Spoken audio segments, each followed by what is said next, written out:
Hello, is this Catherine? Can you come over for a bit? It was a call from Michelle, my husband's younger sister. She sounded panicked, really on edge. Michelle's house is just a short walk away. I got it, I'll head over right now. When I arrived at Michelle's, I was led to a room full of buzzing bees. What the heck is this? When I opened this cardboard box, they just came flying out. I figured we had to call Michelle's husband, Bob, who was at the coffee shop, so I dialed him up. Talking in a room full of bees seemed like a bad idea, so Michelle and I stepped outside. The three of us gathered at the front porch. I then asked Michelle. So, Michelle, why do you have that box of bees in your house? I don't know. I just picked it up because it was left in front of my house. That can't be. That box was sent to me from my daughter, Emily. My name's Catherine Jones. I'm a 65-year-old working part-time at a local supermarket. One thing that hasn't changed since I was a kid is my love for stuffed animals and teddy bears. Growing up, we didn't have much money, so I couldn't often get stuffed animals or teddy bears. But now that I'm an adult, every time I travel or go out, I buy a teddy bear. Collecting them has become my joy.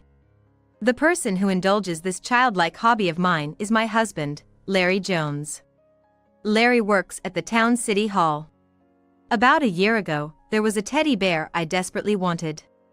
It was a limited edition online item, a collaboration between a popular brand and character. However, I had never shopped online. I was gonna give up on getting it. That's when I was talking to Larry about it. Leave the online shopping to me. We recently started ordering things online at my workplace. Really? Yes. So, I'll order it for you. Oh, Larry, you're always so reliable, thank you. With that, Larry promptly took out his laptop and showed me how to order, helping me through the process. Whenever I had troubles, Larry was always there to help. After that, I began to order everything online, from daily necessities and groceries to even teddy bears. Around December of that year, the supermarket I worked at entered its busiest season. Being an experienced person at the job, I started working almost every day. With that, I had limited time to pick up items I'd ordered online. Larry was even busier. Because of this, I decided to reconsider how I received my deliveries. Recently, I learned that there's a way to have my packages left by the front door. Even if no one is home, they'd leave the package at the front door. So, from then on, I've primarily been using this service for my packages. Just the other day, while I was on break at work, I received an email from the delivery service. It was a notification that my package had been delivered. I'd received similar emails many times before, so it was same as usual.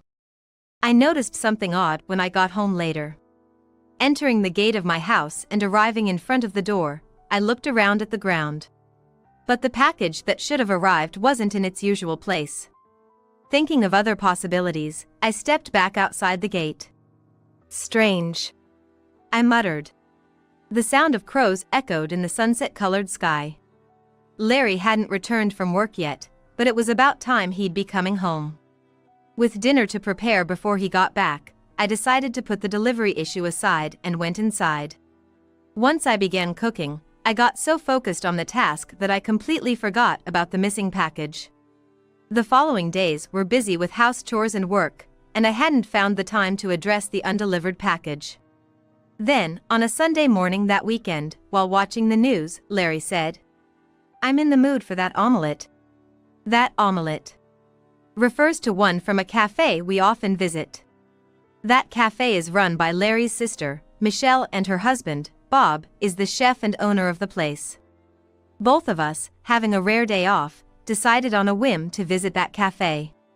Larry suggested, "Would you like to go that cafe?" Sounds good, let's go. I agreed. Though we call it our favorite spot, we only go about once a month. Usually, it's when either Larry or I express a desire to visit. That's because Bob's omelets are exceptional and one of Larry's favorite dishes. That day, like many others, we decided to head over to that cafe. The cafe is just around the corner from our house. Under a cloudless blue sky, the two of us walked towards the cafe. Upon opening the door of the cafe, a metal doorbell jingled. Welcome. Hey, here you are. Thanks for coming in. Please take a seat at the counter. We were guided to seats right in front of the kitchen counter. Well, both of you together. How are y'all doing? As always, we're doing well. Even though there were only 4 people inside, the atmosphere felt bustling. I really love this cheerful vibe, thinking this place is wonderful. Bob, can we get 2 of the usual? Leave it to me. With that, Bob began cooking.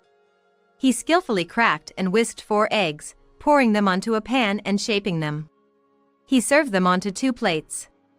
Lastly, he added some Italian parsley and passed it to Michelle. Here you go, 2 servings of omelets. This is so delicious. I've had it many times and know the taste, but it's the kind of dish I suddenly crave and it's always delicious. After we finished eating, we were served coffee. This dish is always so tasty, isn't it? Thank you. With that, Michelle sat across the counter facing me. That's when I noticed something. Michelle was wearing earrings that looked just like the ones I'd ordered online. Without thinking, I was like, Michelle, those earrings are so cute. Where did you get them? Michelle replied with a smile. Oh, really? Thank you. I got them online. Yeah, online shopping sure is handy. Michelle nodded and said, Yeah, that's right. But when I'm running this cafe all the time, I hardly get back home during the day. I don't even have time to receive packages. Well, how about asking to have your packages left by door? Michelle looked a bit surprised and asked, Is there such a thing? At that point, I decided to explain the concept of the service in detail. As I was explaining, I recalled and shared my own experience with it at home. It's a good service, but sometimes there are mistakes. There have been a few instances where I haven't received my packages even though I've paid for them. I really should call the courier company about it, but I just haven't had the time. Michelle responded empathetically. Oh, I see. So, that happens. I took this moment to check a status of my packages to be delivered. At the top of the list, the limited edition teddy bear I ordered was shown as preparing for shipment. I pointed it out to Michelle and said, Look, Michelle. It says it hasn't been delivered yet. Then, I pointed to the second item which read delivered. It was a cosmetic product. I said, This should have already arrived at my place, but it hasn't. That's strange. I hope you find it. At that moment, I looked over at Larry. Larry and his friends were having a different conversation, but soon they joined in on our topic. Well, guess we should just wait for it to be delivered someday, he said with a carefree smile. Larry's always been such a laid-back guy, he doesn't seem to take things too seriously. We continued our casual chat for a while before leaving the cafe. On the way home, I impulsively checked the delivery history on my smartphone. Nothing had changed, most of the packages were marked as delivered. I wondered why it hadn't arrived and thought of various possible reasons. Maybe the local post office was holding it, or it got delivered to the wrong house. I was pretty sure no one in my neighborhood would just take a package left outside someone else's door. Right now, I was mostly concerned about whether that limited edition teddy bear would be delivered as promised. Whether or not I pursued the issue would depend on if that teddy bear arrived. That's what I was thinking to myself. 2 days had passed since I went to the coffee shop. Right after work, I eagerly checked my smartphone. At last, the delivery status of the limited edition teddy bear I had been longing for read delivered. I quickly changed out of my work clothes and started to walk home faster. Once home, I looked for the package. But I couldn't find a box anywhere.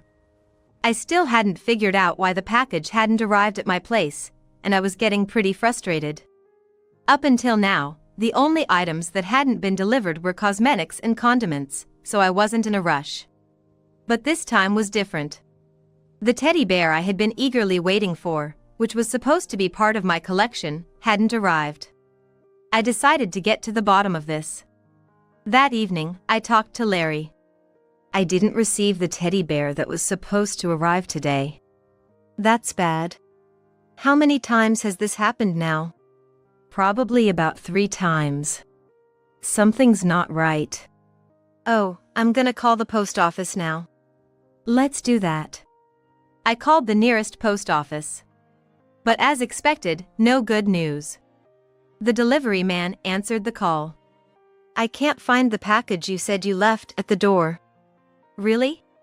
I'm sure I left it right in front of your door. I thought maybe you still had it. What's going on? Well, there's a possibility someone stole it. You might want to file a police report. Thanks. I'll think about it. Both of our spirits seemed to sink. For some reason, I felt sorry for the delivery man too. Even if I wanted to file a theft report, I didn't have any solid proof, and I was hesitant. That's when Larry said, "Let's ask Emily. She might know a solution." Emily is our daughter, who turned 40 this year. Now, she's married and living in her husband's house, seemingly swamped with chores and work every day. Thinking it might be easier to discuss with my daughter Emily, I decided to ask her for advice. Hello, Emily? Hey, it's Emily. What's up? I've been having an issue for the past month. The packages I've been expecting haven't been arriving. I thoroughly explained to Emily the situation with the recent missing deliveries. Of course, I also mentioned that the delivery guy was certain he had dropped them off. That sounds like someone might be taking them. I thought so too. What should I do? If your packages are being stolen every time, I've got an idea. She chuckled a bit and then came up with a wild suggestion. I'm gonna send over a box of bees. If we leave it out for delivery, maybe we can catch the thief red-handed when they open it. What do you think? To be honest, the idea seemed way too bold, but it might be worth a try. Can you really do that?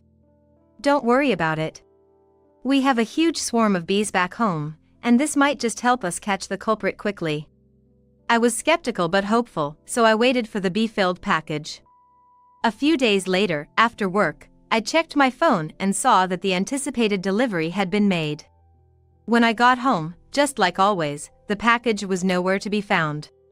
I wasn't sure if this was a good or bad sign, but there was nothing I could do about it. Honestly, I was about to give up. At that moment, my smartphone buzzed. It was a call from Michelle. Hello, Catherine? Can you come over for a bit? Her voice sounded urgent, almost panicky. Michelle's place was just a short walk away. Sure, I'll be right there. When I got to Michelle's house, she led me to her room. And to my surprise, the room was filled with bees flying everywhere. Oh my gosh, what happened? When I opened this box, this is what I found inside. First, I was shocked to find bees buzzing all around the room, and even more shocked to find out that Michelle was the culprit.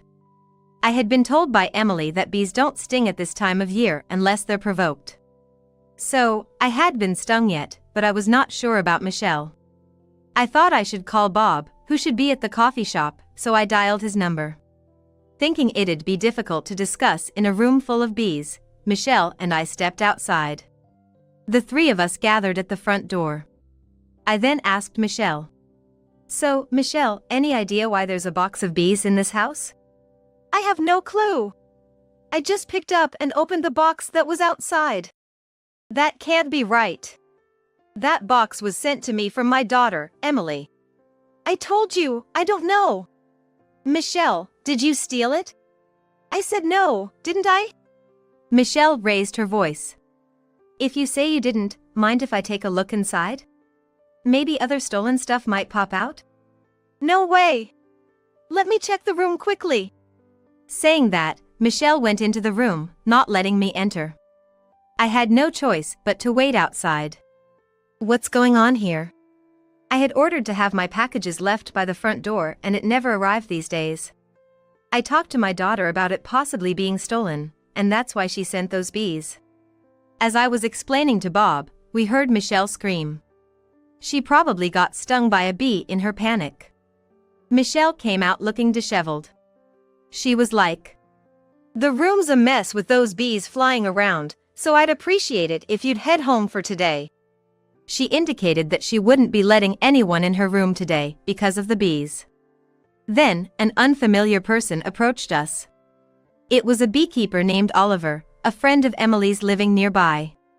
After a quick introduction, Oliver said, "Emily asked me to help with the bee situation. Is it okay if I handle it here?" "Yes, please. We'd appreciate it." While Michelle was flustered, Bob and I led Oliver inside the house. While waiting for the bees to be collected, we continued talking outside. "I guess we'll be able to check the room today." "But I've only got stuff I bought." "There's no point in checking." Michelle was suddenly very assertive. She probably intends to insist that everything in there was hers. 30 minutes later, Oliver completed collecting 900 honeybees. 900. Shocked by the sheer number of bees, the three of us entered the room. I took a quick look around the room. Then I started searching every corner. To my surprise, I found daily necessities like the fabric softener and cosmetics I had ordered scattered here and there. "So, you've been taking all of these too, huh?" "No, I told you." I showed her the order history on my phone that had those products listed. "You still gonna deny this?" "Well, there's a chance we just bought the same things, right?" I was slightly exasperated, but I didn't give up. I searched for that teddy bear. And, near the edge of the sofa, I found a familiar-looking teddy bear. "Is this teddy bear also one you bought?" "Yes." I knew this teddy bear was a limited edition and each had its own serial number. So, I checked the number for my teddy bear on my phone and compared it to the number on this one. Both had the same 5-digit number. "This teddy bear is mine. See? It has the same number." I showed it to Michelle and Bob. "I didn't know modern stuffed animals could do that," Bob muttered.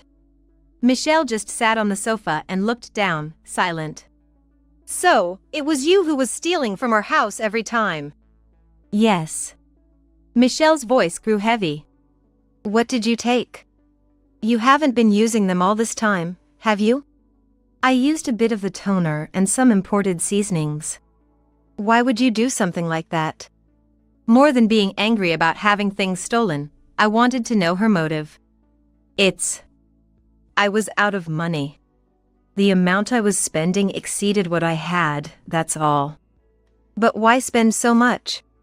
What did you spend it on?" "Well, Michelle's words faltered.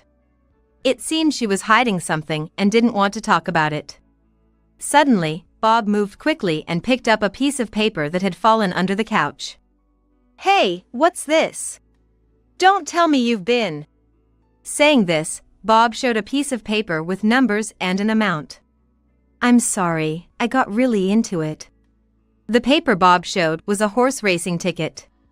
It turned out that Michelle had gotten heavily into horse racing and used the money she saved by using my stolen items on bets. Then Bob dropped another bombshell. "You didn't, by chance, take money from our cafe's earnings, did you?" "Just a little bit." "I knew something was off with the profits. How could you?" Turns out she had embezzled tens of thousands of dollars from their cafe. "I'm so sorry. I promise I won't do anything like this again. Please forgive me." Michelle cried loudly, apologizing. But for me, having my cherished teddy bear stolen even once was unforgivable. Her apologies did nothing to move my heart. Bob looked equally irritated. "Turns out, I've been secretly recording our conversation since the bee removal. Shall we meet in court?" With solid evidence in hand, Bob and I decided to file a police report. Bob decided to get divorced with her. After that, charges of theft concerning my belongings and embezzlement in the course of her duties were brought against Michelle. It seemed she was eventually arrested. We were satisfied with the outcome. Bob's cafe hired part-time workers, and sales began to rise steadily. By the way, I was given the opportunity to become the part-time team leader there. Michelle got arrested, I heard. It's for the best. I'm better off without someone like her. Being surrounded by hardworking folks makes me much happier now. Yes, let's keep up the good work. It seems like Bob is already looking forward. From then on, I started receiving packages left at my door. Of course, many new teddy bears joined my collection. Larry and I even went on trips to collect limited edition teddy bears from various places, and every day is blissful, surrounded by all these teddy bears with Larry. Don't get so angry, I'll buy another one and return it to you. I had my husband's watch stolen by a neighbor who is notorious in the neighborhood for her messiness. And it was worth $18,000 at the time. You're really gonna replace it, right? I decided to tell this neighbor, who's keeping her cool composure, the truth after my final confirmation. My name is Donna William. I live in an average household. I work part-time from morning until noon, and take care of the house in the evenings. My husband is currently working abroad on a job assignment. We have one child, and through that child, I became friends with a neighbor, Sandra Smith. However, I was shocked to learn one day. Sandra was the notorious in the neighborhood for her messiness. And she's crafty, with a habit of taking things from those she befriended and then cutting off all contacts afterwards. I heard such stories from victims of her and had stopped inviting Sandra to my home. Still, Sandra would frequently try to visit my home. Lately, she's been showing up without even calling in advance. Even when I told her it was inconvenient, Sandra wouldn't listen. Distressed, I called my husband and we installed security cameras. Today, my shift ended half-day. As soon as I got home, the doorbell rang. I had a bad feeling and looked through the peephole. Sure enough, there was Sandra. I thought of pretending I wasn't home for a moment, but Sandra kept ringing the doorbell over and over. Hey! I know you're in there! Come out already! She banged on the door roughly. Not wanting to stir up rumors in the neighborhood, I opened the door. Seeing that, Sandra snorted and walked in without asking. Weren't you just pretending to be out just now? When she gave me that glaring look, I said, "It's not like that," and poured some coffee. I've got plans today, I told her, but Sandra just wouldn't listen. She sat lazily on the couch, holding snacks she'd taken from the shelf without asking. This isn't that good. And it's instant coffee. You're treating me pretty rough for a guest, aren't ya? I'm sorry. I just got home from work. What brings you here? I was surprised since you didn't call ahead. We're friends, right? Do I always gotta let you know? I told her that's not the point and tried to end the conversation with her quickly. Ever since I started avoiding Sandra, she's been making snide remarks and complaints like she did just now. Her selfish behavior also started around that time. My husband's gonna be late today. Oh, maybe you could invite me for dinner? You're gonna be alone anyway, right? No, my child will be home soon. So what? One more person won't hurt, right? Listening to Sandra's audacious comments, I was upset deep down. But I couldn't outright refuse, and that night, I ended up having dinner with Sandra. After we ate, Sandra went through my kitchen and even started drinking. After soothing my worried child to sleep, I went to the living room where a tipsy Sandra awaited. It's getting late. As I started to say this to Sandra, she glared at me with a wine in one hand and a bright red face. You telling me to leave? I came all this way to hang out. Sandra frowned, clearly unhappy. She seemed pretty drunk. Since then, she slurred her words, scolding me and insisting that if I wanted her to leave, I should drive her home. I couldn't, especially with my sleeping child at home alone. But Sandra just started making sarcastic remarks again, as if ignited. At that moment, I noticed the bottle of wine Sandra had opened. It was the wine I had been saving to drink with my husband. I had saved up from my part-time job to buy that wine, a $1,000 bottle. I couldn't help but raise my voice. Did you drink that wine all by yourself? This one? Yeah. Got a problem? That bottle costs $1,000. I bought it for a special occasion, to open on our anniversary. Sandra then laughed heartily. Seeing my frustration, she mocked me, saying, "It's just $1,000. My husband is a doctor, so he can buy as much of this wine as we want." "Your husband really doesn't earn much, does he?" Sandra said, mocking my husband in the process. I was so frustrated, I bit my lip. "Come on. Getting so upset over just a cheap bottle of wine? You're so petty. If anything, you should be grateful. Someone with taste like mine is drinking your wine." Enough is enough. Please leave now. But Sandra just gave a nonchalant reply and made a phone call. A few minutes later, the doorbell rang. Wondering who could it be at this hour, I checked the video intercom and there stood Sandra's husband. "Finally, you're here," Sandra said as she staggered toward the door, leaving her mess behind. I couldn't just let her go on dropping things everywhere, so I helped her to the door. "My husband is a doctor and he's super busy. He earns a lot and still comes to pick me up. I'm so lucky to have such a wonderful husband." "Isn't your husband working out of state? He's hardly ever home. Maybe he's got someone else over there?" Sandra chuckled mischievously. I was starting to feel repulsed by Sandra's baseless speculations. I just wanted her to leave and never come back. Although I glared at her with all my might, she didn't seem to care. "You should leave your husband and snag an elite one like mine. But I guess that's too much for you," Sandra said cheerfully as she left. Her husband gave me a pained look, nodded silently, and went after her. 2 days later. Right after I returned from shopping, Sandra showed up again. "I'm pretty busy today," I mentioned, but Sandra replied, "I just need to use the restroom." I was hesitant, but then thought, what's the harm in letting her use the bathroom? Just then, a delivery arrived. Rushing to the front door in a hurry to receive it, I found Sandra comfortably lounging in the living room when I returned.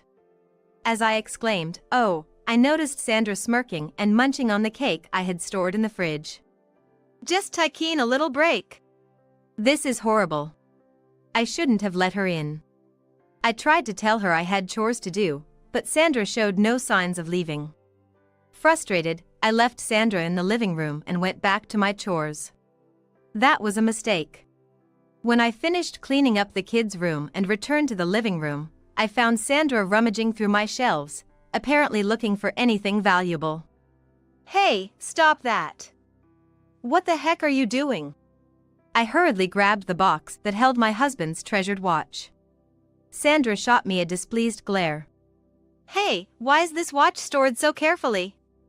What's the story?" I tried to dodge the question, but Sandra pressed on. Reluctantly, I explained. "It's a limited edition from overseas, cost about $18,000 back then. My husband always said to handle it with gloves to avoid fingerprints. He's a big watch enthusiast." Sandra uninterestedly replied, "Huh. Just $18,000 and you treat it like it's gold. Guess some folks just show their colors. If I ask my husband, he could buy dozens for that price." With a smug look, Sandra snatched the watch box from me. "If you've got stuff to do, I'll put this back for you." Saying that, Sandra put it back on the shelf. I told her not to do it again, and then I headed to clean the bathroom. But I let my guard down. I completely forgot that Sandra had a habit of taking things from people's homes without asking. It was just when I finished my chores. "Want some tea?" When I said that, Sandra responded with a surprising, "No thanks." And then, she hurriedly grabbed her bag and headed for the front door. Shocked, I rushed after her. Sandra gave me a sidelong glance, smirking, as she reached for the door. "I was gonna leave after the break anyway. I'll be back soon." Her quicker than usual departure made me suspicious. I had a feeling something fishy was going on. I quickly checked the security camera I had set up in the living room using my phone app. To my surprise, there was Sandra, putting that $18,000 watch into her bag without permission. When I checked the shelf, sure enough, one of the watches was missing. I immediately called her. Sandra, my watch is missing. Did you take it without asking? But Sandra just denied it, saying, I don't know what you're talking about. Yet, I clearly saw Sandra putting the watch in her bag. I pleaded with Sandra to return it, thinking there's no way she didn't know. But she snapped back, enough. I'm not interested in such cheap stuff. Maybe you lost it. Stop blaming others. It's not cheap. It's part of my husband's collection. Poor folks are always so suspicious. Don't call me over such nonsense. Just buy a new one. Heck, I'll even buy you a replacement. Sandra said that with a stubborn attitude, refusing to admit any wrongdoing. Though I wanted to shout at her, I figured she would just deny everything anyway. I guess I'll have to involve the police. I'm definitely getting it back. With that, I hung up on Sandra. And then I immediately called my husband. Your watch. Look, the limited edition worth $18,000 got stolen. I know who took it, but they're playing dumb.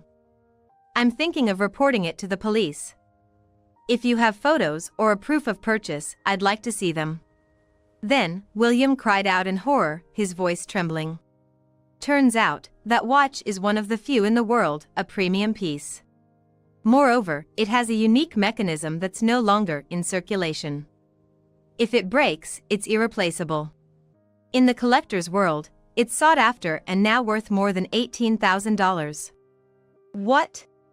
The other day at an auction, the starting bid was over $200,000. It's gonna keep rising in value. I felt dizzy hearing that. I hurriedly took the photo of the watch William gave me and the proof of purchase from the shelf and ran to the police station. I had no idea it was such a luxury item. Once I reported the theft to the police, they acted immediately due to its high value. I wanted to call Sandra and inform her that I was coming over with the police, but her phone went straight to voicemail. Hoping the watch would be safe, I headed straight to Sandra's house. After ringing the doorbell several times without a response, the police showed their badge and urged her to come out. Then, looking annoyed, Sandra appeared. Really? Bringing the police is an overreaction. You're trying to corner me without any evidence, aren't you? Sandra said that with a smirk on her face. My irritation with Sandra reached its peak. We have evidence. I quickly showed her the security camera footage on my phone. The footage clearly showed Sandra putting William's watch into her bag. Sandra gasped upon seeing the video. Setting up a security camera in your home? This footage looks like it's just meant to make me look bad. I was just thinking of borrowing it for a while. That's not borrowing, that's stealing. I reprimanded Sandra. But she just laughed off my desperation and didn't take it seriously. It's just $18,000, right?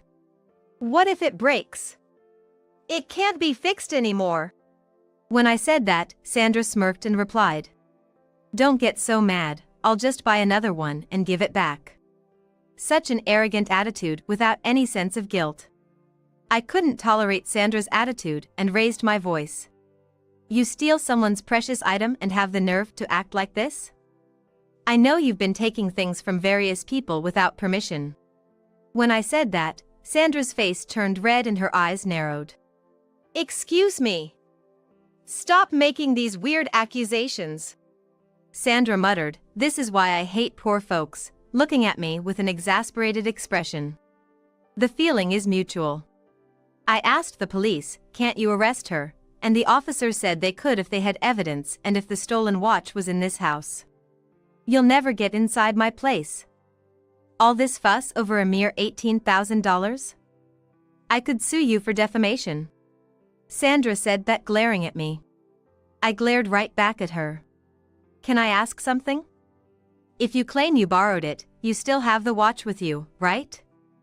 You haven't lost it or sold it? Of course. I just borrowed it. Even if I lost it, I'd compensate. $18,000 is nothing considering my husband's earnings. Sandra said, flaunting a smug smile. Acting so confident, laughing like she still has the watch. So, you really gonna buy it and give it back? When I pressed further, Sandra, out of frustration, promised she would buy and return it if it was damaged or lost. To make sure she couldn't weasel out of it, I recorded her words on my phone. Why are you so persistent? Do you really want to paint me as a thief? It's just a watch after all. I told Sandra what my husband had told me. Actually, when that watch was purchased, it was $18,000. Now, it's become a collector's item and is worth at least $200,000. Sandra, hearing my words, stammered and started to sweat. No way. That's a bluff. You're trying to trick me. It's true. Look at this. I showed her a screen my husband sent me. On an auction website, the price has now soared to $280,000. Sandra stared at the screen, her face pale as stone.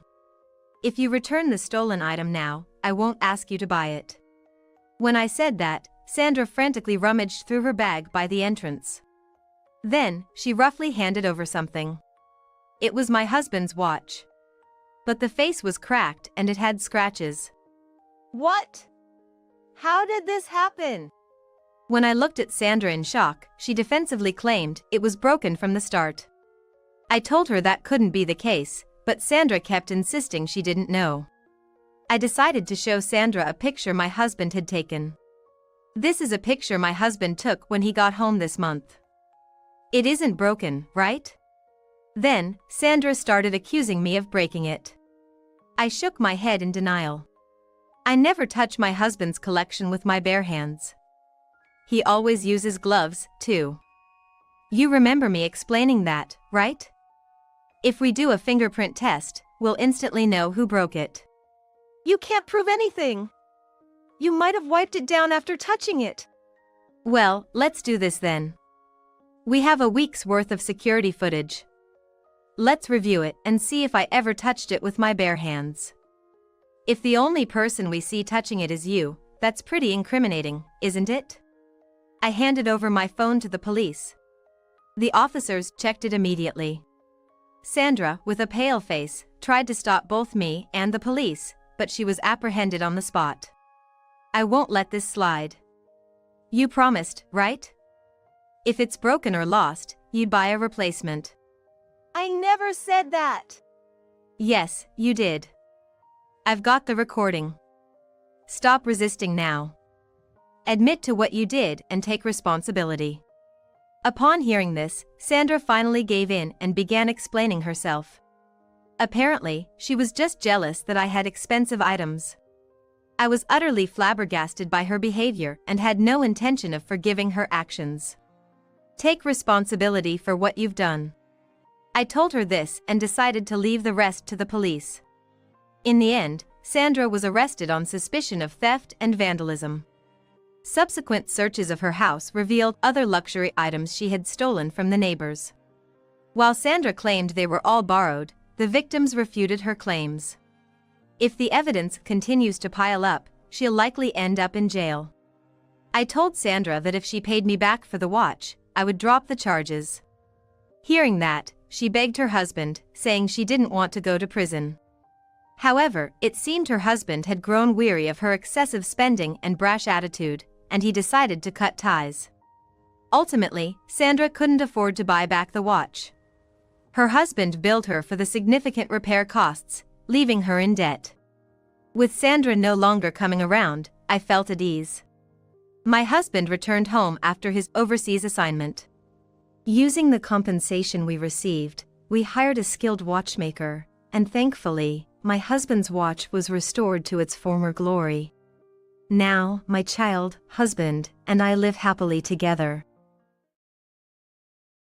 Why didn't you mention that before? And if you're a pro, you don't need to attend a class. You just wanted to show off in front of everyone, didn't you? At Karen's words, I felt the pent-up emotions I had been holding onto for so long were about to spill out. I think I was frustrated with her for always picking on me.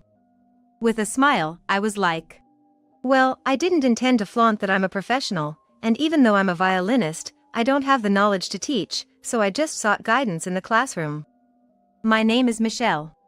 I live with my husband Robert and our only daughter Katie. Since Katie's birth, I've been a stay-at-home mom. I used to work, and it was quite a unique job. Robert was like, "Since it's our first time raising a kid, why don't you take it easy for a while?" So, I decided to take a break from work. Robert has always cherished me and has been committed to our relationship. After Katie was born, he's been proactive in helping with child-rearing. Whenever I felt overwhelmed, he'd get the household chores to help me out. I deeply love Robert, and having Katie has made our life even happier. "Mom, I want to learn the violin." One day, Katie excitedly said this when she got home from her preschool. Apparently, a few of her friends had started attending music classes, and she seemed to be inspired by them. The preschool Katie attends is pretty well known in San Francisco, and they offer various activities. As a result, there are numerous extracurricular classes in our area, and most kids there are engaged in some sort of activity. Of course, I'd been thinking about enrolling Katie in a class but didn't want to push her into something she wasn't interested in. But when she expressed her desire, after some discussion, we decided to enroll her in a music school near our home and her preschool. When we discussed it, Robert was like, "That's great, violin, huh? It's perfect for Katie." With a smile. He probably imagined Katie playing the violin on stage. When I told Katie the good news, both she and Robert were ecstatic. Thus, Katie began her journey at the music school. However, there was an issue lurking at the school. The school offered courses not only for violin but also for piano, guitar, and other instruments, catering to children's ages and levels. They mainly target kids from preschools to early elementary age, and older kids attend their affiliated schools. Of course, given its proximity to the preschool, many of Katie's friends, classmates, and other kids from the same preschool attended. Many of Katie's preschool mates attended this music school. I've often met familiar mothers there, which gave me a sense of comfort as Katie and I started attending. Since the school is relatively big, there are numerous teachers. Consequently, parents often mingle outside the classrooms while waiting. The mothers and I regularly saw each other during the scheduled class times. So we naturally got to know each other and formed a group of about 10 mothers. Among them was someone who could be called the alpha mom. It was Karen. Karen is the mother of a boy named Harry who takes piano lessons. Harry and Katie are in the same class, so I knew Karen by face. To be honest, I wasn't too fond of her. She was quite ostentatious, always showing off her flashy clothes and luxury brands while other moms dressed more casually. She was often like, "You gotta look good, right?" with a smug smile. Though many of us were put off by her attitude, we didn't want our kids to be affected by any tensions between the parents, so we maintained a superficial relationship. However, a particular incident made me the target of Karen's ire. It began during a casual conversation with the other mothers. One of the mothers was like, "It's amazing how quickly kids pick up new skills." I tried playing after a long time, and I was shocked at how rusty I was. There's a fair number of moms who used to play musical instruments and think it's beneficial, so they have their kids attend the music school. Given that many of the mothers used to play musical instruments, this was a common sentiment. Hearing this, boastfully Karen was like, "You guys can't play? I've been playing since my childhood and can still play just fine." Most of us gave her an awkward smile, but a few moms praised her, feeding her ego. Seeing her revel in the attention was almost laughable. Egged on by the praises, Karen continued to speak. "It's kind of sad, isn't it, when kids are practicing and parents can't teach them? I think they'd improve more not just in the classroom, but if parents closely watch during practice, don't you think?" While there's some truth to that, I didn't understand why she was boasting about it. I always believed that kids progress by working hard and enjoying the process. What's the point of parents bragging about playing an instrument? With these thoughts, I looked at her. She was like, "What about you all?" And everyone responded. Maybe they didn't want to upset her, and most people were modest and they were like, I played a bit back in the day. I wasn't sure how to respond. Seeing my hesitation, Karen started targeting me with a smirk. How about you, Michelle? Well, caught off guard, I couldn't answer properly. Seeing this, Karen sneered even more. Well, it seems like you can't play, can you? Violin might need more skill than piano, but if you can't play the piano, there's no way you can play the violin. I almost sighed at her condescending attitude. I never said I couldn't play, but she seemed to have made up her mind. Nobody else challenged her loud laughter. No one wanted to become her next target. The thing is, I can actually play the violin and, while I'm at it, the piano too. I started taking violin lessons after watching a music show with both instruments. That's how I fell in love with music and even attended a music college. But I never felt the need to tell everyone that I'm a graduate who can play both. Well, Karen, I haven't practiced as intensely as you, so I'm not that skilled. That's obvious. Comparing me to someone who hasn't practiced wouldn't make sense. I was even about to give her a respectful look because of her selfish interpretation, but she kept going on. Also, I asked my husband to buy a special piano just for practice at home since I think it's necessary for the lessons. What about you all? The other moms shared their situations. Instruments are expensive, and there's no guarantee that the lessons will continue. Perhaps that's why there's so much consultation and discussion before making a purchase. The moms would state reasons, and some of them were like, we live in an apartment. Some moms were like, well, we have a guitar, I guess. What about you, Michelle? Violins are pricey, so I assume you couldn't get a special one? Feeling a bit provoked, I replied honestly. Actually, I have one. Oh? But it's probably a cheap one, right? I just smiled at her excessive comment. However, she shocked me by asking, hey, can you show us your violin? The ones at the studio are probably expensive, right? I want to know the difference between the sounds of a cheap one and a high-end one. I was speechless. When I hesitated, Karen, with a sly smile, continued. Actually, we'll just come over to your place. You live in that big house, right? I've been curious about it. I was almost like, ugh, at her insinuating comment. The other moms were like, I've been curious too. I tried to stop it, but since the majority there agreed, I couldn't decline. Things escalated quickly, and soon Karen suggested we have a mini concert at my place. They were like, if you have a spacious house and instruments, it should be fine to play during the day, right? With everyone agreeing, it was hard to decline. In the end, we decided to hold a casual music gathering at my place. Everyone was excited, bringing snacks and even planning to have their kids join in. At first, I wasn't thrilled about it, but I saw it as a chance for the kids to enjoy music. When I told the whole story to Robert, he laughed and was like, moms have it tough, huh? But show them what you've got, Michelle. She's gonna regret underestimating you. Surprisingly, the one I might fear the most could be the husband. The funniest part was Katie, and she was like, mom's the best. Which made me blush. And on the day they were expected, I greeted the mothers and children who gathered in front of my house. Welcome everyone. I may not offer much in the way of hospitality. We weren't expecting anything fancy. Although Karen always had a tendency to be critical, the other moms seemed a bit surprised and addressed me.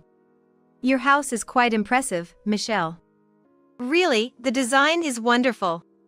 Thank you. Perhaps finding this amusing, Karen audibly huffed and turned away. I truly wondered who the real child was here. As I guided them into one of the rooms, everyone's expressions changed. That's a huge piano. Just like the ones in the music schools. Before the moms could say anything, the children burst out in excitement. Their eyes shining brightly as they gazed at the grand piano in the room. The room I showed them was soundproofed and spacious, with a grand piano placed inside. This space was designed when we moved in here. Robert was like, Michelle should definitely have a place to relax and play music. I remember shedding tears of joy when I was surprised by this.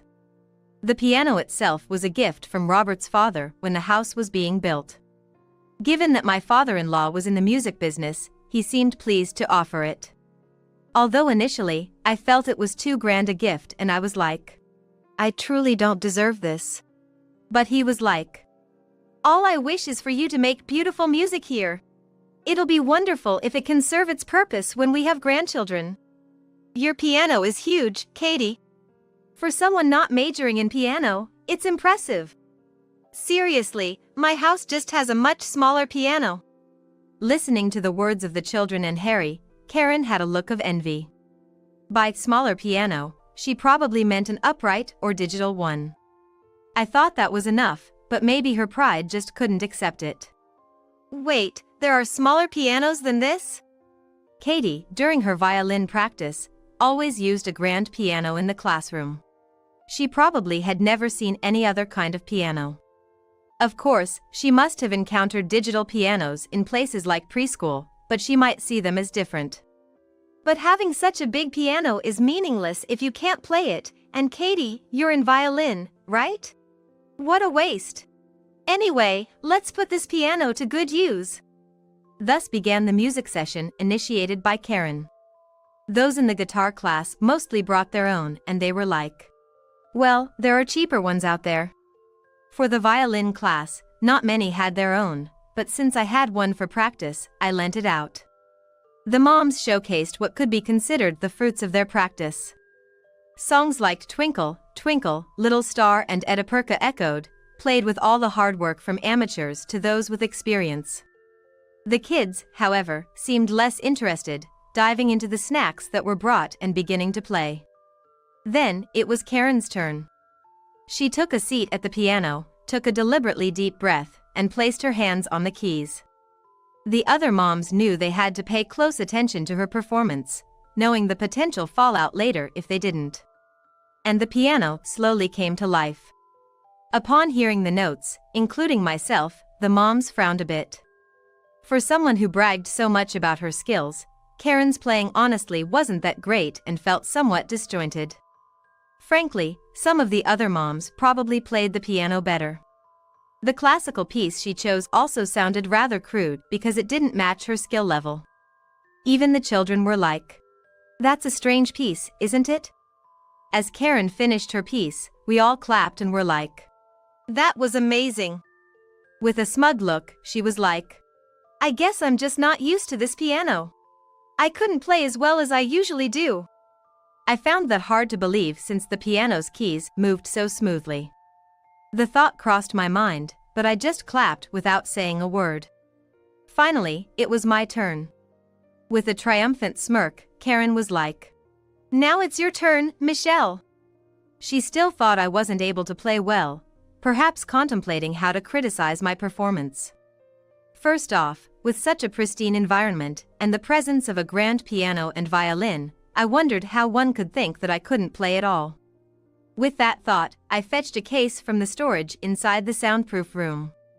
Everyone looked on with curiosity, and I took a violin out of it. Oh, that violin is. Oh, yeah, I just thought I'd be more comfortable with this one. The moms were surprised by my words and couldn't respond. Leaving that be, I began to prepare mentally. What should I play? Honestly, I felt bad for the kids and wanted them to have a good time. As I was thinking this, little Katie approached. She seemed to have noticed that I was getting ready to play the violin. Mom, can you play the one you always play for me? Oh, gotcha. Honoring Katie's request, I began to slowly draw my bow across the violin strings. The piece Katie was referring to was the theme song of a kids' TV show that airs on Sundays. I started playing it slowly, but as the chorus approached, I picked up the pace. The kids seemed to recognize the tune and started expressing their amazement. They were like, wow, that's amazing. I played with enthusiasm, transitioning into a medley of other familiar songs from children's shows. The violin might lack the grandeur of a piano, but I added more pieces to make sure it wasn't too plain. The children clapped along. After about 10 minutes of performance, I began the outro. As I set the violin down, the kids rushed over and were like, "That was amazing.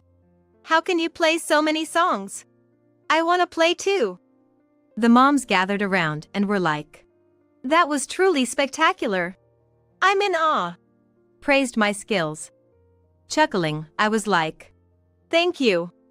Harry was like, "Hey, why is Katie's mom so skilled? You're like a pro." and the other moms nodded in agreement. At that, Katie blurted out, "Well, my mom is a pro." "Huh? What do you mean by pro?" The room was filled with astonishment. "Wait, Michelle, you're a professional violinist?" Oh, yeah, technically. I've taken a break from performing because of child-rearing. I used to be active as a violinist. Karen, cutting off the compliments from the other moms and kids, burst out. "Why didn't you say that earlier? If you're a pro, there's no need for you to attend classes. You just wanted to show off and steal the spotlight, didn't you?" Karen's words made me feel a rush of emotions that I had been holding up until that time. I had always been annoyed by her baseless accusations. I didn't want to flaunt the fact that I'm a pro. And while I am a violinist, I don't have the expertise to teach, which is why I sought guidance at the music school. "So, you've been a housewife while claiming to be so busy? Don't you have time?" Like I said earlier, I've taken a break from concerts for a while to focus on raising my child. Plus, I managed to practice well at home. Karen had nothing to say in response. The other moms began to discuss and they were like, "That performance was really something else. None of us could compare." Feeling left out, Karen remained silent for the rest of the gathering. In the end, after a lively discussion with the moms, we called it a day. Karen glared at me resentfully.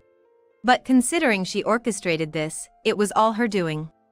Having cleared up the misunderstandings, I felt more at ease chatting with the other moms at the preschool and the music school. It was a positive change brought about by this event. Karen stopped bothering me after that. I thought the matter was settled until I heard a shocking story later on. Karen had apparently vented to her husband about the day's events. She was like, "She flaunted her skills just to embarrass me." but her husband retorted angrily and was like, "It's because you're always so superficial. You're probably the one at fault." Karen seemed to try to make an excuse, but Harry was like, "Mom, please stop, it's embarrassing." One day at the preschool, Harry was like, "All my mom has is pride." Because of that, it seemed to have gotten out about this story. People were already fed up with Karen's high level of pride, and she was reportedly given an ultimatum that if she continues to be a nuisance, they might get divorced. Karen, who was truly heartbroken, became surprisingly quiet after that. She stopped trying to one-up others in class and would just nod at me and move along. I felt a bit relieved to finally have some peaceful days. I was always on edge in the classroom because Karen was there. Seeing her so humbled, I realized that even someone with immense pride can change.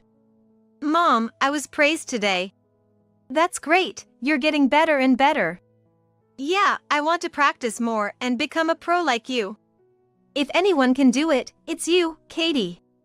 Now, with Robert, we're cheering for Katie's dreams. Whether it's in the classroom or at the preschool, life has become much more relaxed, and we're living happily.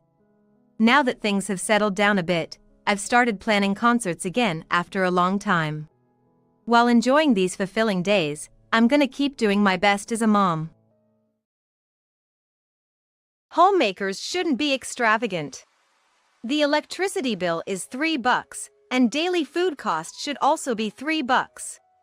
Upon my return from shopping, that's what David said to me. "Show me what's in those shopping bags, Sarah." Okay, but why? Taken aback, I handed over the shopping bags. David peeked inside. "Don't need this."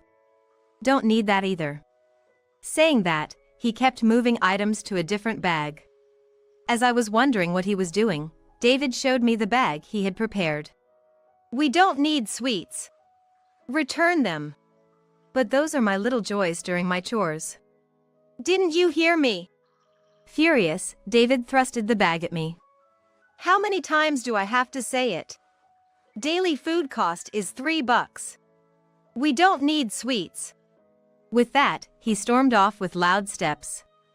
Then, settling onto the couch, he started to read the newspaper. Watching that, I was at a loss for words. As I stood there holding the bag he had thrusted at me, David spoke with irritation. Return them quick. The grocery store is a 10-minute walk away. It's the peak of summer, and it's so hot outside that it feels like everything's gonna melt. I had just gotten back, drenched in sweat from shopping. And now he wants me to make that trip again. And that's just to return the sweets I bought. I couldn't move from that spot. David. Do you care about money more than me? Sure, saving is important. But aren't there more vital things in life? Enough. Holding the bag, I began walking, making a vow. I'll show you. This so-called frugality. David. Be ready. My saving skills are unparalleled. My name is Sarah Smith. I'm turning 27 this year. I've been married to my husband David for 2 years. David has always been a bit neurotic. He graduated from a prestigious university, and everyone acknowledges him as a smart person. His intellect was one of the things that attracted me. But after getting married and living together, his nitpicking nature became all too evident. Sarah, did you clean thoroughly? The windows are foggy. Yeah. David was shouting by the window. I approached with a sigh. I'm a homemaker, but there are other household chores, starting with cooking. I can't be cleaning all day. Regardless, David would inspect the entire house, pinpoint shortcomings, and blame me. What have you been doing while I was at work? What do you think? Household chores, obviously. You can't even handle household chores properly, and yet you're watching TV bossily? I sighed deeply. Everyone needs a break. Besides, I was only watching TV for a few minutes. That's when David came home and started inspecting the house. Hey, David. What's this? Now he's checking the contents of the fridge. What caught David's eye was a basket of fruit. I didn't buy it. It was a gift from our neighbor. I was thinking about eating it together after chilling it. You accept stuff like this. Why didn't you ask me if you could take it? But I was about to say that we shouldn't dismiss such a warm thoughtfulness. David began to talk before I did. It's not but. Don't accept gifts like this again. Got it? David lectured me as if he was talking to a child. I felt disheartened. I got it. David sometimes treats me like a child. One of our acquaintances even mentioned that she felt he looked down on her. I can't blame her. Even I sometimes feel the same way. Indeed, I have a high school diploma, but I'm still less educated than David. However, I never thought that made me any less of a person. But it seems David feels differently. You're a troublesome person, Sarah. You never know what mistakes you're gonna make if I'm not watching. I was taken aback by David's words. He never saw me as an equal. This realization saddened me. For someone with such a high educational background, David's earnings aren't that great. He works for a mid-tier company, and there's no sign of a promotion anytime soon. Yet, he looks down on his colleagues. It's just so frustrating. My boss is just not smart. That was David's usual complaint. I don't know David's boss. From what I've heard, he seems to be David's nemesis. I wonder what the real story is. David has a habit of exaggerating when he gets worked up. So, I can't take everything David says at face value. David mostly vents during dinner. Drinking beer, his face flushes as he complains about work. That guy, you know. Yeah.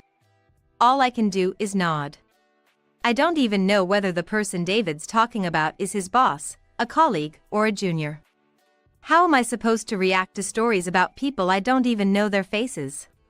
Slowly, David's mood begins to sour. You're pretty cold, you know? What? After all the hardships I've been through, you just stand there laughing. It's like it doesn't concern you at all. With that, he looked at me with disappointed eyes. That was unexpected, I felt. I don't think it's none of my business. I believe David is really trying. But, he's just not getting the recognition he deserves. I understand why he's frustrated with his coworkers and job. David, I don't really know much about your job or workplace. That's why I'm explaining it to you. You just don't get it. Saying this bluntly, David chugged down his beer. I was at a loss for words. A few days later. Hey, I ran into a university buddy in front of the station today. He wants to come over. I got such a call from David on his way home. I panicked. How could he expect me to prepare for a guest at this hour? I had only prepared dinner for the two of us, just the usual dishes. I'd have to run to the grocery store now, buy some food, or set out some ready-made meals. That's impossible, at this hour. It's fine. Just whip something up. With that, David hung up. I didn't even have time to think. I quickly put on makeup and hopped on my bike. I stopped at a convenience store closer than the grocery store and bought some booze and snacks. That'll do. I'm home. Welcome back. Oh, and you too. Hello, thank you for having me. David's friend mentioned he was single. Perhaps because of that, he seemed more stylish than David. It reminded me of David when we first started dating and made me feel nostalgic. I couldn't help but smile, to which David responded with annoyance. Just because this guy's handsome doesn't mean you have to keep staring. I'm not staring. I led the two to the living room. Seeing the food on the table, David's friend exclaimed in delight. I'm starving. This is great. Sarah, come here. Contrary to his friend, David looked displeased. What's this? What do you mean? It's tonight's dinner and some snacks. They're all store-bought. Did you slack off? What do you take my friend for? That's not. Tonight's dinner was salmon chowder, fried pork chops, and a tomato salad. These 3 dishes were homemade by me, while the snacks were, as David pointed out, bought from the convenience store. But David spoke as if all the dishes were store-bought. What were you doing at home? Housework, right? That's your job. Don't slack off. I didn't slack off. I just didn't have time for it. David, calm down. David's friend, seeing the tension, tried to calm David. David conspicuously sighed in response. This woman's always like this, you know. I'm struggling. David. I understood. Just as David was bad-mouthing his workplace at home, he was bad-mouthing me when he was at work or with friends. In fact, when he had a few drinks and got in the mood, David said things like this. Sarah, you're gonna cheat on me with him, aren't you? What are you talking about? Nah, I can tell. You're that kind of person. He accuses without any evidence. His friend and I managed to calm him down. After his friend left, David looked at me with crossed arms. As his drunkenness wore off, he became increasingly irritable. Sarah, can we talk? What? I had a bad feeling. But I couldn't ignore him. As I paused doing the dishes to approach him, David suddenly raised his voice. I trusted you, Sarah. And you spectacularly betrayed my trust and expectations. I was so embarrassed. He spoke as if he was the victim. I just stared blankly at David's face. He was genuinely angry. It showed on his face. But what did I do wrong? It was impossible to run to the grocery store and back in that short time, let alone cook. But when I tried to explain, David just kept saying, You're just lazy. Over and over. David's bad mood lasted for nearly 3 days. Just when I thought he had calmed down, he said, Homemakers shouldn't be extravagant. The electricity bill is $3, and daily food costs should also be $3. With clear anger, David stated this. That day was a holiday. David was home during the day, and he greeted me when I returned from shopping. But he was still acting strange. As soon as he saw my face, the words, "Don't be extravagant," came out of his mouth. David went to the living room and started inspecting the shopping bags. "Don't need that. Don't need this either." Saying that, he kept moving items to a different bag he seemed to have prepared in advance. I was wondering what he was doing. Then, David thrusted this bag at me. "We don't need sweets. Return them." "But those are my little joys during my chores." "Didn't you hear me?" David was furious. I was taken aback by his tone. "How many times do I have to say it? Daily food cost is $3. We don't need sweets. Return them quick," said David. I was at a loss for words. I looked outside the window. It's the peak of summer now, and it's so hot outside that it feels like everything's gonna melt. The grocery store is a 10-minute walk away. And now he wants me to make that trip again. And that's just to return the things I bought. Even now, sweat is trickling down my forehead. I wish David would drive me there, but he was just sitting on the couch, showing no intention of moving. David never considered my health. Walking around in this heat was just too much. I might pass out. I tried conveying that with my eyes, but David ignored me and continued reading his newspaper. Fine then. I picked up the bag and started walking. All right then. I'll show him. This so-called frugality. Fueled by anger, I didn't mind the heat at all. I continued walking silently, accomplished what I had to at the grocery store, and returned home. "You can do it if you try, can't you?" David said, looking pleased. He still hasn't realized my true feelings. David. I've reached my breaking point. I can't put up with David's paranoia any longer. I can't break up with him until I surprise him. From that day, I embodied frugality. "What? What's this?" David, returning from work, was taken aback. I said matter-of-factly, "I sold all the electronic appliances to save on the electric bill." "What the hell are you thinking?" David yelled, but I ignored him. In the living room, there are just a table and 2 chairs. All the other furniture was gone. "Oh, by the way, I also sold that component stereo David cherished so much." "Sarah! How could you do that? Are you serious? Tell me you're joking." Dead serious. I laughed as if David was joking. "After all, we're trying to save on electricity, right? So, you gotta help out too. I told you to save money. I never lived extravagantly to begin with." "I didn't live extravagantly either." I held back my emotions, just maintaining a smile. I can't let myself get angry too. I told it to myself and continued. "But since you said it, David, I decided to try my best." That's what you wanted, right?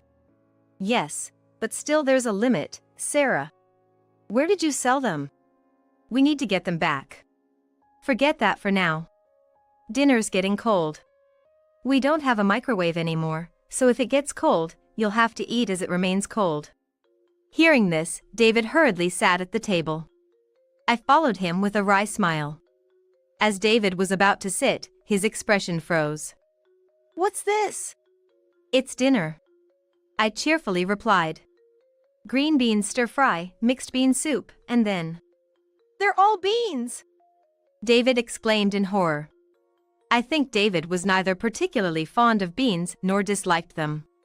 But now, he seemed terrified by the pile of beans in front of him. "You're trying to save on groceries, right? Then, we've got to make do with cheap ingredients. If you don't buy sweets, that's it. The discounted ready-to-eat meals." You don't like prepared meals, right? I said coldly, changing my tone. Besides, even the discounted items cost $2. We can't afford that. What about beer? None. I thought he'd have guessed by the fact we had no fridge, but David looked close to tears when he heard there was no beer. So, from now on, we're going to eat beans every day? If I find cheaper ingredients, I'll consider alternatives to beans. I said so and sang the prayer before the meal. Eat up quick. Green beans stir fries getting cold. I can't live like this. It's been 2 weeks since we started living frugally. David said, his head slumped over the table. Sarah, give me a break. I was wrong. This is just too much. Let's save money in a more reasonable way. What are you talking about? I was quite excited. Once I started, I enjoyed frugal living. Having almost no furniture makes cleaning easy. David begged desperately. If you're gonna continue this frugal lifestyle, break up with me. David, you suggested it, remember? I said, feigning surprise. David just shook his head. I'm tired from work. I just want to relax at home. It's only stressful in this environment. We do have the air conditioner on. In this heat.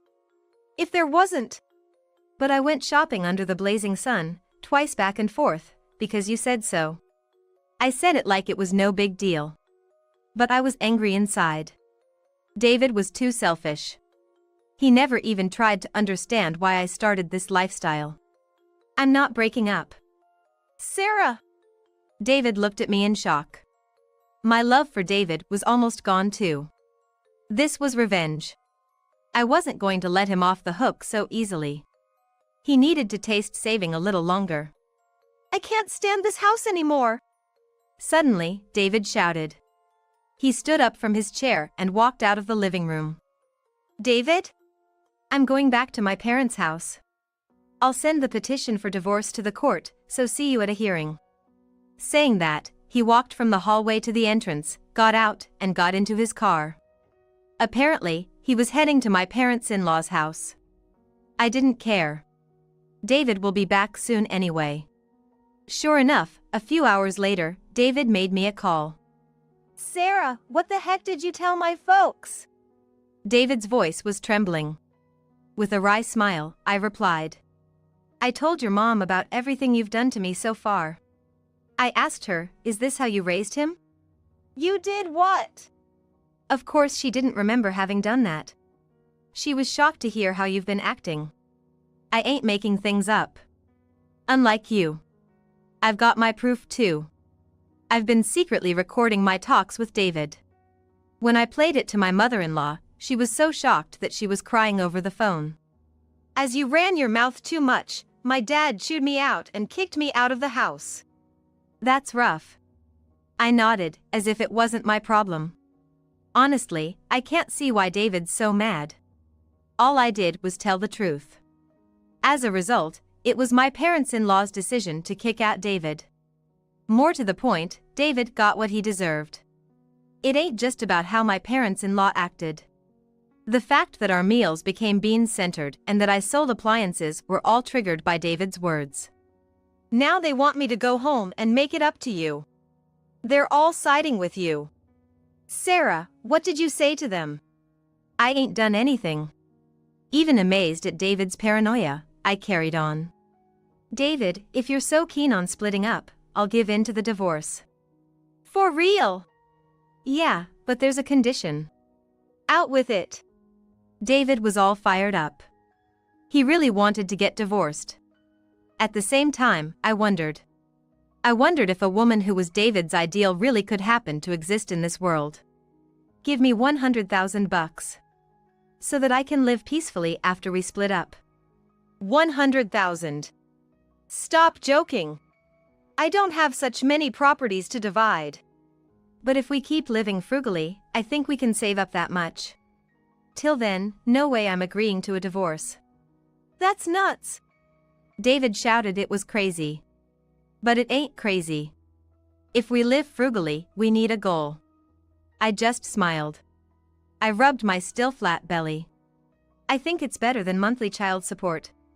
Child support? Don't tell me. Over the phone, I nodded, saying, That's right. I'm 3 months pregnant. The reason I won't divorce you is this baby. Don't kid yourself thinking I still have feelings for ya. Sarah, did you tell that to my parents? Sure did. Speaking of which, they're probably even more panicked now. David was lost for words. I guess this pregnancy was the worst news for him. But it ain't the kid's fault. I'm excited for when the little one arrives, and I know I gotta save for them. Don't worry. We'll look for recipes and ingredients that are cheap, not just beans. And we won't sell the heating and cooling system. We gotta think of our child after all. David was now in tears. After being driven out of his parents' house, David had lost a place to go. With a child on the way, pushing for a divorce would be difficult. Got it. All right then. Come back soon. I ended the call with a smile. Ever since that day, David stopped criticizing my housework. He still didn't help out, but the fact that he stopped saying anything was a big relief for me. Mommy. Oh, Catherine, what's up? I turned around with a smile. A girl was born. Her name was Catherine. Catherine didn't get close to David. At first, David was fond of her, but she cried every time he picked her up, so he eventually stopped paying attention to her. Today, I drew this at kindergarten. Oh, that's so good. Did you draw me? Yes. Looking at Catherine, I could see features of David in her. But her personality was straightforward and not at all like David's domineering nature. I was relieved about that. Daddy's late again today, isn't he? Yeah, he's swamped at work. David had been taking on more overtime and working weekends since then. The fact that David wasn't lying was evident from his paychecks. He seemed to make a lot of mistakes in his crucial work, and climbing the corporate ladder seemed distant, but he was hell-bent on making money. You really want to get divorced soon? I asked David when he came home late at night. Definitely. Without looking at me, David replied, I'm gonna leave this house as soon as possible and get back to a life with TV and music. All right, good luck with that. David was working hard to reach his target. On my end, I continued to save money as a hobby, not as a punishment. David had grown to despise saving, but it was his idea in the first place. He had to take responsibility. David worked tirelessly and even went to the extent of asking favors from friends and acquaintances. Eventually, he seemed to have gathered the promised amount. If the wife is saving, the husband's gotta work hard, right? Yeah, that's right. Looking exhausted, David left my side. I didn't know where he was headed, especially after losing the trust of Sarah's parents. Well, then. I looked around the room. Perhaps I could be called a minimalist. Living with only essential furniture seems to suit me well. Catherine had adjusted to this lifestyle too. Drawing was Catherine's hobby, and she was often praised by others for having a knack for it since she was little. In fact, her dream now was to become a cartoonist. She had just started elementary school this year, but her drawings were already better than mine. My classmates also praise my drawings. That's great to hear. If Catherine stays on track, she'll probably go to an art college someday. The money I've saved up will come in handy then. On top of that, I've been receiving child support from David for Catherine. So, I didn't intend to use it for daily expenses. Well, Mom's gonna work now. Okay. I couldn't leave Catherine, an elementary school student, alone at home. After some thought, I started doing transcription work from home. The work is repetitive, but by focusing at set times, I could get a sense of accomplishment. Mom? What's up? I heard there's an art competition coming up. My teacher asked if I want to try it out. That's awesome. Why not give it a shot? I hugged Catherine as I said this. Catherine seemed uncertain at first, but soon nodded strongly. Yeah. I'll give it a try. That's the spirit, Catherine. I nodded in agreement. For Catherine, what should we have for our meals tomorrow? Planning meals is fun. I used to be forced to do chores before. Even if I cooked, David never said it was delicious. He was checking every corner of the room, looking for any oversight. I used to dread household chores. I was always anxious that I might have done something wrong or that he would complain. But now it's different. Now, I have Catherine who appreciates my cooking. I never imagined that it could make household chores so enjoyable. My life is fulfilling now.